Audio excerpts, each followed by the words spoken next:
Hey YouTube, it's Sean, Griffin RC Planes. Well, it's Sunday afternoon. I tried to fly a little bit today. I got out there, the wind was good. I got all set up, got a couple flights in my Go-To 300. And then I started to put a battery in the Beaver and get that bound up. And I was fooling around with the Spektrum forward programming. And out in the middle of nowhere, 10 plus mile an hour wind. And it didn't stop for an hour, so I packed it up and came home. Hopefully you guys got to fly this weekend. I'd like to hear about it. That'd be really neat. Hey, the last video I did, I briefly mentioned the flight log in the transmitter. So I want to show that to you a little bit, and then also bring something to your attention. You know, the flight log is available in all the current smart receivers, plus available in a lot of, or just about all the telemetry capable receivers, even the old ones. Now the 636s, it is capable to have it, but you might not, because it's not updated with the most recent firmware, airware, whatever they call the wear, for that receiver. When Spektrum, I guess, unlocked the 636s that came in the bind and flies and made it to where you could program them any way you want, just like you bought a 636. At that point, the flight log came available for all the 636s that came in a bind and fly. So check with your, in your My Spektrum account where you have your receivers and transmitters and stuff registered. Check to see if you have the latest firmware, airware, the wear in your 636, because the flight log is there for all of them now.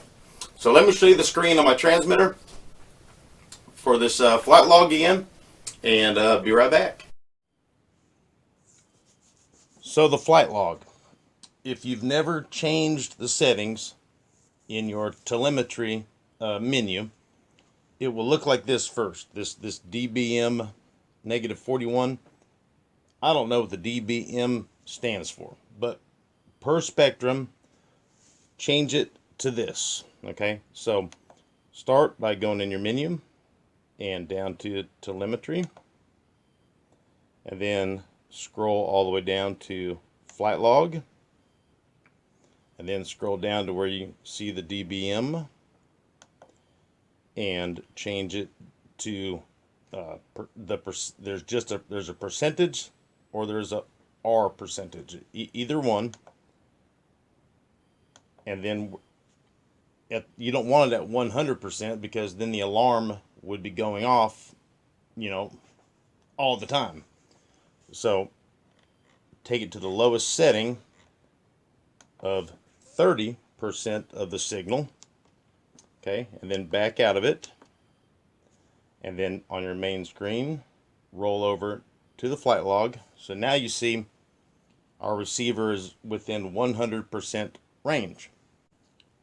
The receiver's at 100% range now, because we're really close.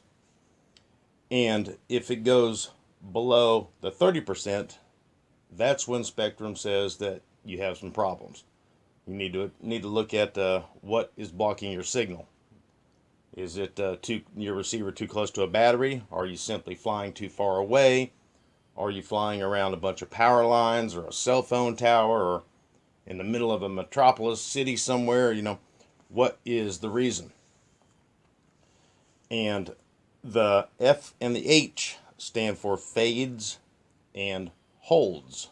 If you ever get a hold, that's when your receiver will go into its fail-safe mode, where it holds the control surfaces at whatever position you set the fail-safe up to, or the default fail-safe positions, which is basically no throttle and however you bound the receiver.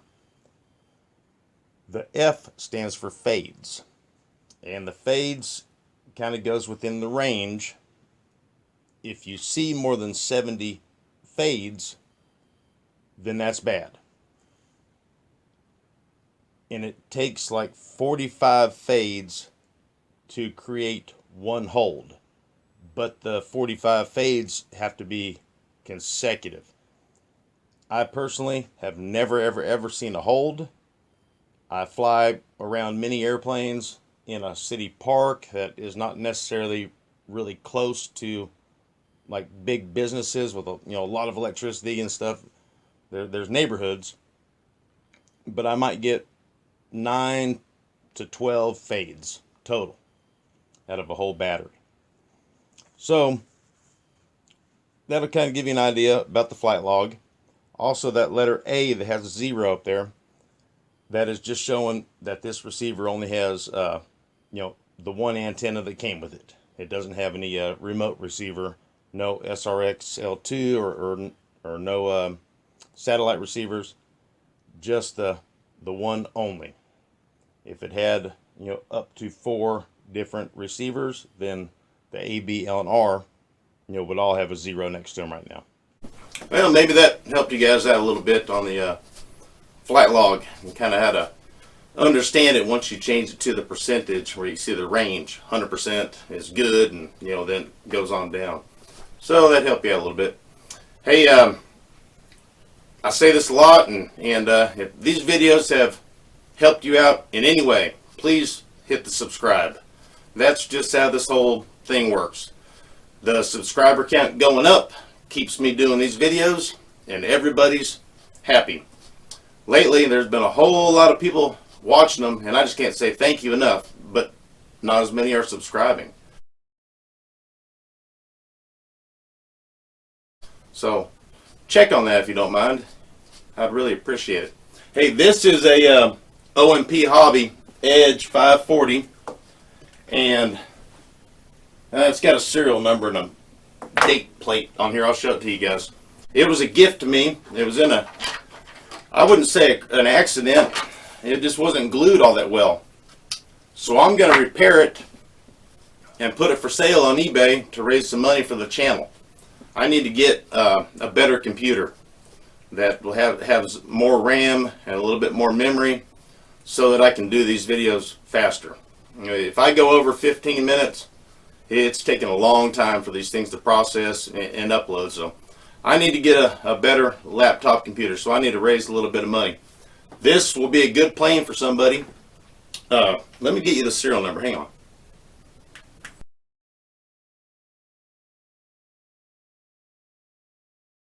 All right, here's this thing, this Edge 540 OMP. Let me get the hatch off here. It's got a real cool construction. It's not a carbon fiber. This is maybe a fiberglass or something, or no, it's really smooth, and